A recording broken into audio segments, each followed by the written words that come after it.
Buffet ప్లేట్కు సంబంధించిన రా materials single sheet లేదు అంటే డబల్ షీట్ ఫుల్ షీట్ మా దగ్గర అందుబాటులో కలవు.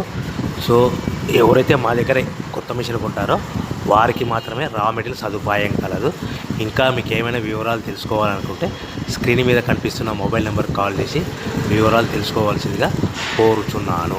ముఖ్య గమనిక: పేపర్ ప్లేట్ బిజినెస్ ప్రారంభించడానికి కావలసిన మిషను, ముడిసరుకు, రా మెటీరియల్ కొనుక్కొని తయారు చేసిన పేపర్ ప్లేట్స్ మీ ఊరిలో సొంతంగా అమ్ముకోవాలి. ఇంకా hydraulic, double die, buffet, full sheet paper plate making machine. ఈ మిషన్ యొక్క ప్రత్యేకత ఏంటంటే ఒకే ఒక లివర్ గేర్, హ్యాండ్ గేర్తో ఫుల్ షీట్ అంటే 2 ప్లేట్లు తయారు చేసే పెద్ద ఫుల్ షీట్ ఒకటే పరబెడితే 2 బఫే ప్లేట్ తయారవుతాయని మీకు అందరికీ తెలియజేస్తున్నాను. ఈ మిషన్ కొనుక్కున్న తర్వాత దీనికి వచ్చే 2 HP మోటార్ని ఇంటి కరెంట్ మీటర్ కాకుండా దీనికి సపరేట్గా commercial category single phase metre fix చేసుకోవడం వల్ల భవిష్యత్తులో మనకి ఎలాంటి ప్రాబ్లమ్స్ ఉండవని మీకు అందరికీ తెలియజేస్తున్నాను. ఈ మిషన్లో కేవలము బఫే ప్లేట్లు మాత్రమే తయారు చేసుకోగలుగుతాము. ఎలాంటి హోటల్ పార్సల్ గట్టే గోల్డ్ ప్లేట్ కానీ లేదు అంటే